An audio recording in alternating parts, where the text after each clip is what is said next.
Welcome to Gulfstream Park West, and welcome to the Gulfstream Park West Handicapping Show. Ron Nicoletti along with Acacia Courtney. We're about to kick off our penultimate weekend here at Gulfstream Park West, and it's another Chamber of Commerce day here in South Florida. Fast main track, firm turf course.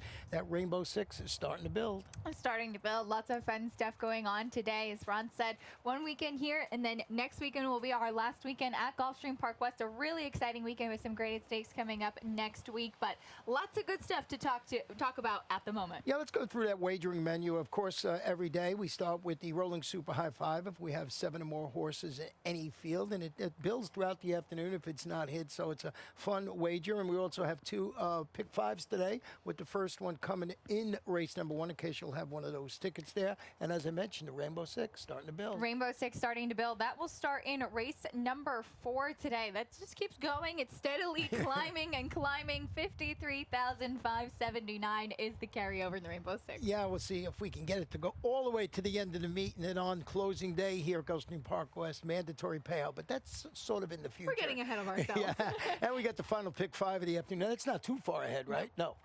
The last 5 races on the card. Case you'll also have a ticket there. So we'll get into the handicapping part of this show. And 5 furlongs on the turf. Claimers, fillies and mares, 3-year-olds and up, non-winners of 2 races in life. Scratch the main track only, number 9, Indonymous. And also want to let everybody know that the rail setting today on the turf will be 25 feet throughout the afternoon. I believe it says 15 foot in the program. They've moved the rail farther out. So when you're doing your handicapping, make sure you note that down. And now we'll go to your early pick 5 ticket. Early pick 5 starts right here. No singles for me to start off the day. I did go 3 deep in this opening leg. There are a couple of really interesting horses in this spot here. Very early in the wagering, the number 7 Scandals Keep Coming is taking all the money. That is definitely one that I used in here. Second race, 2, and then 2 throughout the middle. It's going to be the 5th race where I really spread. I went 4 deep there in that race, though. I do think that there's one, AJ's Amex from George Navarro, that's really going to probably take most of the money, but I thought there were a couple other live runners in that spot, so hopefully make it to the last leg and see if we can get a little price to close it out with $48 ticket. I was hoping I singled in race number 5, but I did not today. I have 2 horses, and then when I show you my Rainbow Six ticket, we both, I started it off in here. I don't know how you used your ticket, but I went with the 3, Bistro Moncour. Well, that's definitely one that I had on. I did use the number 7 Scandals Keep Coming on top, just based off of the class drop in here, but I did have the number 3 Bistro Moncour on top. Were some reservations about this one for sure, this filly, but you can definitely excuse what happened in her most recent start. We're going to go back and show that race. This was about 4 months ago. It was July 15 at Arlington, and this horse actually crossed the wire 5th, was bumped up to 4th through a disqualification. The disqualification didn't affect her, though. I want to show the break as she was just off a bit slow, got bumped around a little bit. You see there, she's behind the rest of the field, the number 9 that day, again on July 15th. It's only going 5.5 furlongs on the turf, so she's so far behind. She's really game trying to come through the stretch. She's the number 9. She makes up quite a bit of ground. She's got a wall of horses in front of her. Finishes in the second wave, but again, it's such a short sprint race on the turf. She didn't really have that much time to recover from that poor break. Again, there was some bumping going around in front, so she moved up through disqualification, though it didn't really affect her in the stretch. Well, I used it 7, but I used the 7 Scandals Keep Coming on the bottom part of my ticket here, and I'm looking 2 to 5. You got it right on top. Tell me what I missed. Well, again, it's going to be the class drop in here, and this horse ran pretty terribly last time, actually. That's what I thought. For lack of a better way to put it. But that was against 30,000 condition claimers, going to drop to this 12-5 non-winners of 2. 2 back was against $25,000 claimers, going 6 furlongs on the main track, and that was a very good race. If you look back to her most recent turf race, again, $25,000 option, $25,000 claimers, the 5 furlongs on the turf was 3rd, beaten only by a length. That's the most recent turf race. That's what I'm going off of. It was against tougher than she's going to face today. Well, I'm going to give that horse we showed the video of my top selection in here, and I went to the 1 Miss World Venezuela in second, who moved to the Ruben Gracida barn. After that claim, wheels back, after closing on some pretty pedestrian early fractions to come within the nose of Exeter maiden ranks last time out. I thought that was a pretty top-notch performance, with those slow fractions up front, this one running late, and I see some speed in here. Maybe this one a little closer today gets the job done. I mean, I'm leaning towards the 3, but I can't can't leave this one off the ticket. Oh, definitely. I had her up there for all of those reasons that you mentioned. She was beaten just a nose last time ahead of next out winner Princess Dom, who's actually in later today. So a little bit of homework to see how Miss World Venezuela runs first off the claim. And I agree. I think that she'll be more forwardly placed just off of the pace. Yeah, and we both used the number 8 on our ticket. First Dixie, who does her best running from a stalking position, sits the trip today. Should carve out a nice stalking trip from her outside post. I think she grabs a share in here. She's certainly been grabbing a share of the last 4 races in the money. Let's go to race number 2 this afternoon. Another turf race, 1 mile, maiden claim is 3 and up. This one for a $20,000 tag, 7 runners in the field. I went with the number 4 in here, Casby's Kid, who I think finds an ideal spot to step up the competition after going last race, tracking that pace, dueling for the lead from the quarter pole home, and only beating 1 3/4 lengths. Even though it was a 16 maiden test at the distance, I find this a perfect spot for this horse. I don't see anybody jumping off the page, and I went with the 4 Casby's Kid. This is one that I actually considered singling. I definitely think this is the horse to beat here in this race, and drawn outside last time as well towards the 10th post, and was a very solid finish there. Finished 4th, beaten just by a length and 3/4, and that was the first time in the Al McIntosh barn. Eddie Castro's been riding this horse pretty much all along, and he's staying aboard, and I agree. I just think that this is the one in this field that's going to be the horse to beat. I used the number 3 Kamsa Fu in second, who's actually 10-1 on the morning line. I like to see Edgar Zayas climbing aboard this horse, and you might be able to get a little bit of a price in here. Also taking a class drop.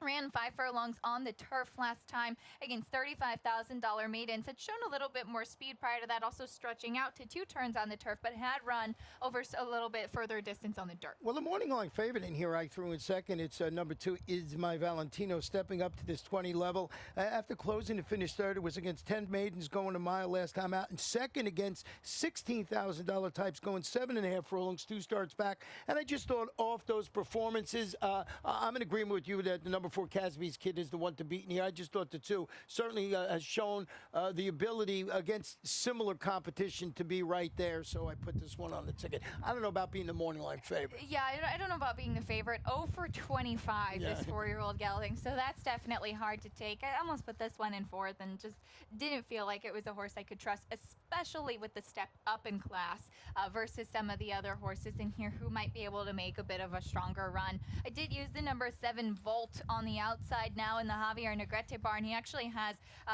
2 in here, also has the 1, a first-time starter. But I thought that this was a horse 0 for 12 again, but had been bouncing around to a lot of barn switches, a lot of class switches, some distance switches, and it just seems like this horse is trying to find a spot. I feel like this just might be the appropriate level for this one. Yeah, he spent the summer at Indiana Grand, so he's coming back here, and you mentioned the connections. Pedro Monterrey Jr. handling the, I guess it's a class drop. These horses are all coming from different angles in here.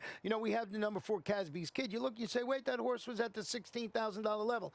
That is the level of these horses in this race. There's no real level where you could say that horse is the one to beat here. So a wide open affair, I guess the best way to say it. I guess that's the best way to put it. Let's go to race number 3 this afternoon. 7 furlongs, claim is 3 and up. Non-winners of 2 in life, $12,500. And how'd you see this third race? Well, I landed on the number 4 Eclipsado in here, and I see that you did too. And this is one who stretched out a little bit to the 6.5 furlongs last time and finished a very game second as the favorite. And you wonder, did this horse disappoint as the favorite? Was beat by a 6-1 shot that day. But I want to go back and show this performance, because if you had money on this horse, you were just biting your nails nonstop in the stretch.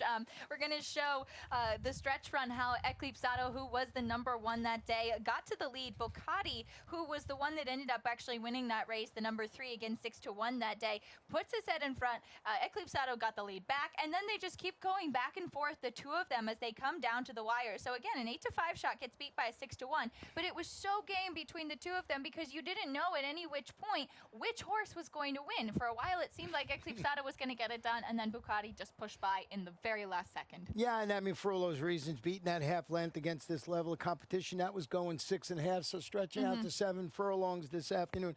We both went up. We're in exact agreement here in race number number 3. Starship Apollo, a previous winner at the 7-furlong distance. You know, I always like that angle. Stretching out after rallying to finish 3rd behind the horses we were just showing you there. That was in their recent clash at that 6.5-furlong distance. Angel Rodriguez claimed him last time out. He's got Jonathan Gonzalez handling the rematch this afternoon. So here's a horse that maybe with that additional distance can turn the tables on that horse. I think there's a lot to like about Starship Apollo. Ran very well behind those 2 horses. Again, he was the 3rd place finisher in that race we just showed. Like off the claim, Jonathan Gonzalez climbs aboard, and you mentioned broke his maiden at this 7-furlong distance.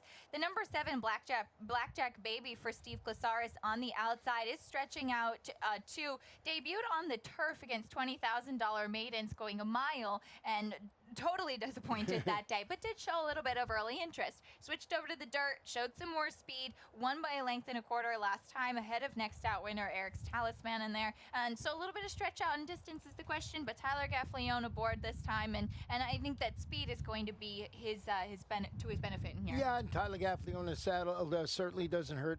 You got to have that number 7 Blackjack Baby on your ticket. So we're going to take a short break, and when we come back, I will show you my Rainbow 6 ticket. Remember, it's over $50,000.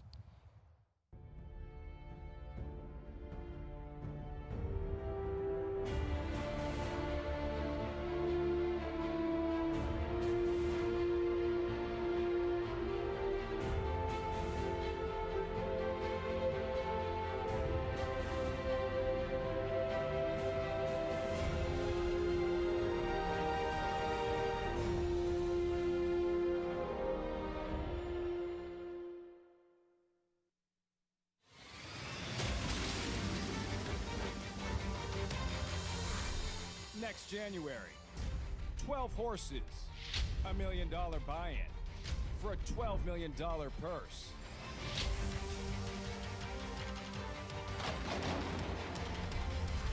It is the world's richest race.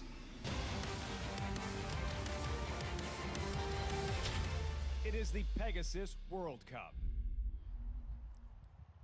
Welcome back to Gulfstream Park West. Ron and Acacia. Race number 4, 5 furlongs on the turf. Claim is 3 and up. Non-winners of 3 in life. $8,000. Scratch the inside horse, number 1, our Cat Daddy. And please note the rail setting throughout the afternoon. I'd like to remind people of that so they can adjust their handicap, and we'll be at 25 feet. Let's show you my Rainbow 6 ticket today. And no single today, but I tried to, just get close, and I had a couple with 2 in it, and $38.40. I'm going with the 4 and 7 in here, then 2 deep, 3, 2, 2, and race number 9 this afternoon, 4 deep in there. And I think it's a pretty wide open affair. So $38.40, and went with number 4 stress test on top of my ticket. How'd you say it? I went with stress test as well in here. This one, a $160,000 Sun by Into Mischief, coming over from Parks for George Navarro, and well beaten last time, but that was on the dirt in Allowance Company. Moving back over to the turf, dropping down, actually a pretty big drop in class in here, but has that early speed. You know this horse is going to the front end. Yeah, he's going to the front end, and if you go back a couple of starts, he won the condition claiming race up at Monmouth on the turf, going 5.5, so certainly looks like the logical choice in there. You went to the 8 in your second position, your Awesome Traum. I did. This one from the Dave Fox barn. Still not quite sure, even after watching that back, what happened last time. I think maybe just running against some stronger horses, and tactically it didn't play out right for him, trying to close from behind. Well beaten there, but 2 back, won nicely against non-winners of 2 to go 5 furlongs on the turf.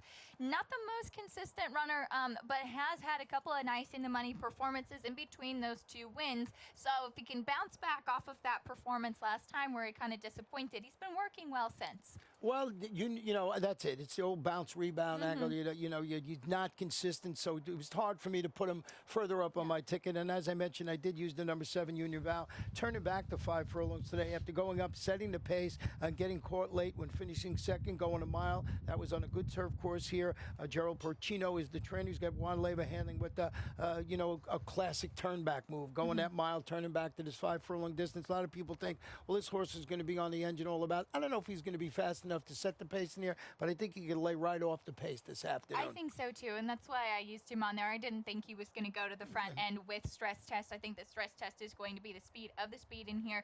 That being said, if Jive Daddy the 2 doesn't go with him, he's certainly one that's at that sprinters. If there is some sort of pace scenario, our friend the 6 El Senor de los Cielos, who's talk about consistent, he's about as consistent as they come. You know he's going to be having that late run. It's the question is if he can actually get there. But sometimes, like last time, he can hit the board and finish third at 30-1, and you never know what kind of price you're going to get on him. But if there is some sort of pace scenario up front, it's going to set up for El Senor de los Cielos. Yeah, he's a hard-knocking campaign. I think he's 12-1 or something like that on the morning line today. The other horse I threw on was the 2 Jive Daddy, who you mentioned, hoping for a clean trip today. A guy bumped it on the turn going last time out, finished a weakening 5th, beating 4 lengths. This one's got to go. Yeah.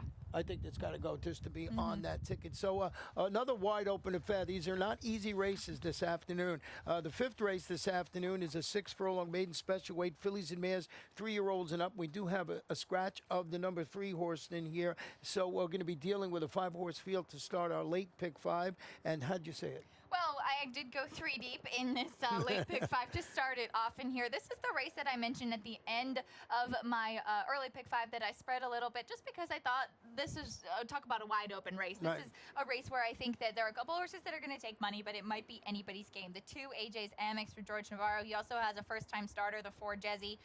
Bill Mott has one that's trying the dirt for the first time in the 6 Joni. I went 3 deep in the next and then 2, 2, and 2 for $36. Again, wasn't able to single in. I just think that there are some races today where there are a couple of logical ones that you can't really differentiate. Well, let's talk about the number 2 AJ's Amex, the horse that I did put on top of my ticket, down to George Navarro Bond. This is the daughter of Taylor McCarty, making her first start since a promising career debut at Gulfstream Park during August, in which she dueled 2 wide. She finished second at this level and distance. I want to show you a stat on George Navarro over the last 5 years with first start after the trainer switch, which this horse is doing today, 3-year-olds and up on the dirt. He's 31 for 126, 25%, 63% in the money, and almost a $2 return of investment. I know anybody can get first start with a trainer switch, get 126 of those. So that was hard for me to even understand. Let alone be in the money 63% of the time with that kind of move. Well, to back that up, I am in agreement with you. I also used this horse, AJ's Amex, on top. Again, I was a little bit hesitant about maybe singling this horse, but it's the one to beat. And here's another reason why. When George Navarro and Edgar Zayas team up, we'll show a trainer and jockey stat on that. These are some things I like to point out when you can find them. This is in the past year. 13 for 51. They're 25% win together, which is amazing. 23 for 51, 45% in the money together, and a nearly equal ROI of 198. And you didn't single why? I know. The more I talk myself into it, I know. So, and you know, talking about Bill Mott, who's one of the my favorite trainers in the whole world, he has Joni. This is a $525,000 daughter of Smart Strike and a half-sister to the Grade 3 Old Hat Stakes winner, Sackerstry, debuting on the main track. Failed to get on track in that performance at the Spa on the turf. So a little bit of guesswork here. You know, I mentioned Bill Mott, Tyler Gaffleone in the saddle, certainly beautifully bred, but not a good performance up there at the Spa. Not a good performance, but that was going a distance of ground and on the turf. It was 1 1/16 miles. That was back at the start of September. So trying the dirt for the first time. You mentioned that Old Hat winner, Sacristy. That was a dirt runner. Right. So there's some pedigree there to show that this horse might make the switch. She ran okay in her first 2 turf starts, going sprinting on the grass. So maybe the cutback in distance and that surface switch will all come together to help her out here. That's why I couldn't leave her off my ticket. Yeah, and the other horse, the 4 Jazzy, who you had on your ticket, is the daughter of Cantharos, debuting for George Navarro. So right there, you got to should pique your interest right there. The longer price of the old uncoupled Entry. Yeah. Sorry about that.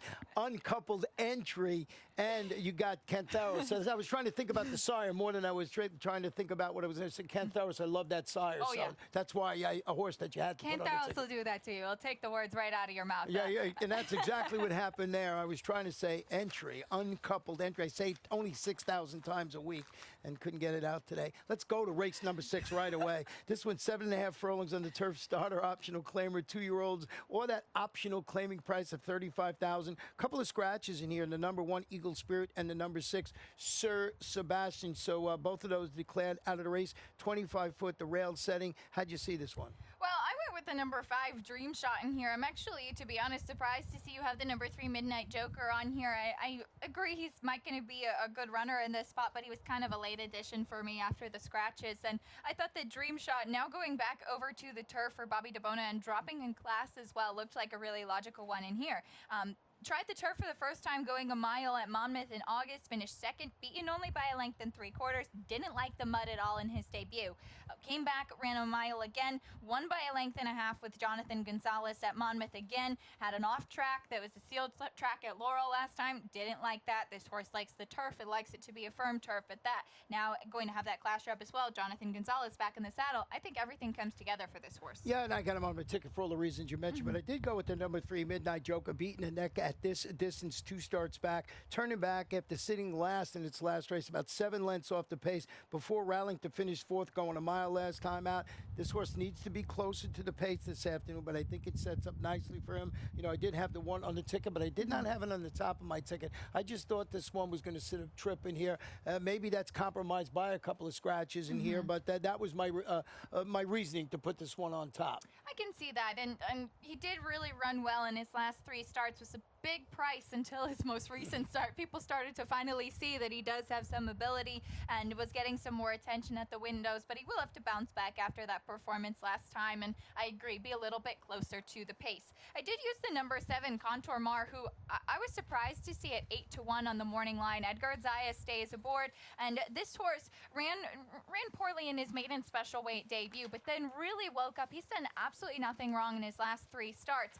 Was beaten by a neck in a sloppy track off of the turf, finished a very good second in maiden 25, and then won by a nose last time. Yes, maybe he's going to be doing some late running, but you mentioned that pace with thinking that Midnight Joker might set a trip. This is a horse, if there is some more speed in front of him, yes, with the scratch of Eagle Spirit, there might be a bit less speed in here, so that's going to make it tougher for Contour Mar, but you might get a price on him. You know, and I just didn't use him because of the jump up from maiden to, you know, this optional claiming level in here, but certainly you make a good point for it there. I did go with the number 9 in second, and this one is debuting on the turf. Blinkers added, responded to a drop in competition with a second place finish against this level of competition, going 6 furlongs on the main track. This is the son of Divine Park by Chester House, so the breeding is there for this one to respond favorably to the turf. Absolutely, and you certainly look at that.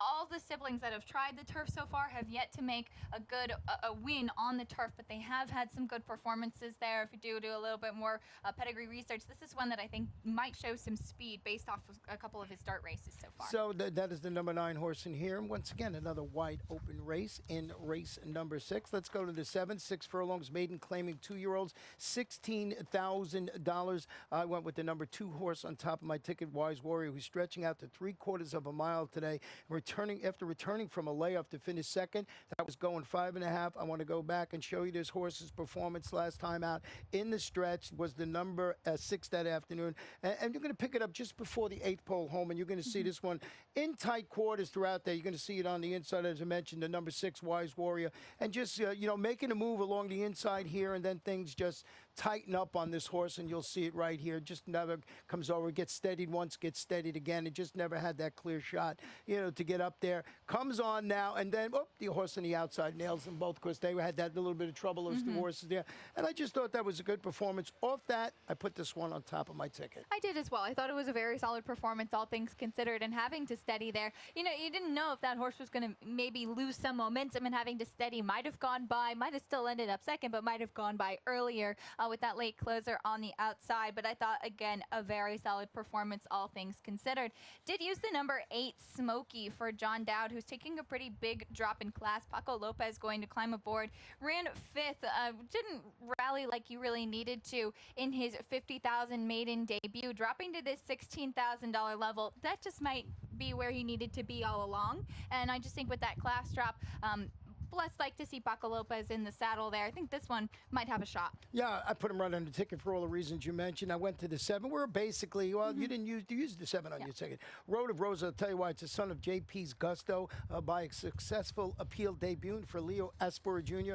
8 Gulfstream Park workouts showing. The colt gets Lasix and has Tyler Gaffalione in the saddle. And I just thought of that performance, this one. It was working well, maybe able to grab a share in here because there's no, even though I like the 2, I don't like the 2 that much where I would single it. So I think this horse has a chance to grab a share. I totally agree. I thought that steady work tab at Gulfstream Park with some 5 furlong works in there as well.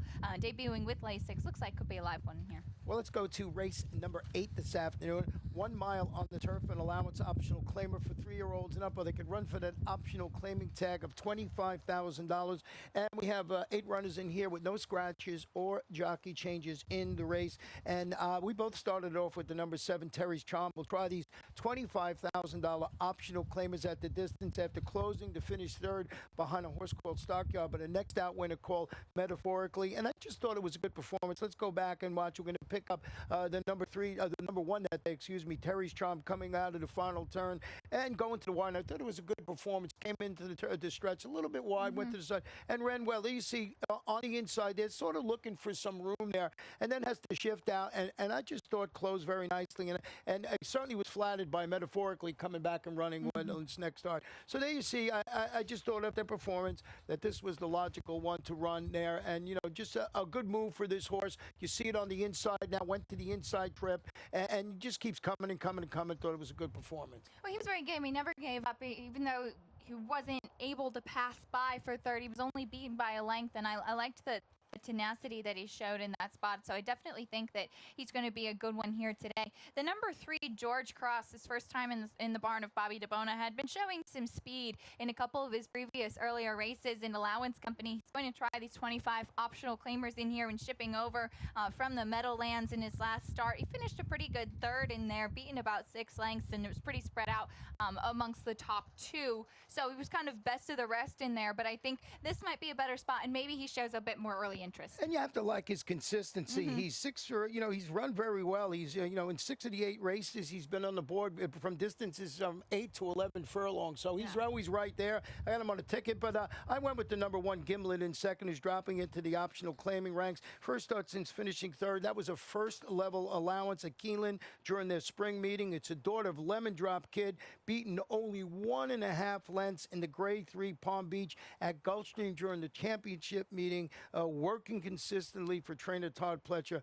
Lots of class right there. Lots of back class. This one certainly has it. Coming off that big layoff, but I think we've mentioned this before, that Todd Pletcher is very good getting them back coming off the shelf, especially more than 180 days. Yeah, this one, the morning line favorite, and rightly so. And if it runs back to the, the ability to flash at the championship meet is the one to beat in there. And you also use the number 2 in here, Lucky Kitten. This is kind of a speed play, too. This one's pretty consistently going out to the front. Flattened out last time. Not quite sure what happened there. First start in the barn of Fernando Abreu. Chain stand quite a bit, pretty popular at the claim box. So if you can run back to that speed, he could be a dangerous one. Well, we're going to wrap up the Friday action with a 5-furlong turf event. Claimers, fillies, and mares 3 and up. Non-winners of 3 races in life, $8,000. We don't make it easy to hit the Rainbow 6 or anything or the late pick 5. We got a full field of 10 runners in the final race. And as always, when I say that, we look up and we have the same exact selection on top, and that's Perfect Trace. Well, this one on the outside for Reed Nagel. I think the class drop is really going to be key. Finished a very good second last time out at Laurel. That was going 5.5 furlongs against 16 optional claimers, dropping to this 8,000 non-winners of 3. And that just might be all that's needed to wake this horse up. Edgar Zayas climbs aboard. And we have our second 2 flip-flop. Let's talk about the 9, Hiram's Mistress, in there. Well, Hiram's Mistress won last time out very impressively by 3 1/4 lengths. Been on the shelf a bit since the end of September. Yeah, let's show you a stat on that. The Hiram's Mistress, David Fawkes, over the last 5 years, layoff of 31 to 60 days, sprints on the turf. He's 13 for 73, a really nice 18% win average with a 73 starters, 42% the time in the money with a $1.23 ROI. So they bet him, and he does good with that angle. Yeah, but pretty solid numbers there. I did use the number. I did use the number 9, Hiram's Mistress. I also used the number 3, Princess Dom, who won last time out as well for Antonio Sano. We'll give a quick stat on Antonio Sano in the past 5 years with horses that won last time out in low-level claimers. That's less than $10,000 like this one is. 10 for 70, 14% win. 40 for 70, 57% of the time in the money. And a pretty solid ROI, 192. So I think that this one, who's been very consistent in his last 4 starts. Lots of stats, lots of fun. race, exactly. In race number 9. So good luck with all your selections throughout the afternoon. We'll be back in just a little while. We're going to turn it over to Chris Griffin, our track announcer, to give you all the updated scratches you need to have fun here at Gulfstream Park West. Good luck and happy Friday. What do I love about horse racing?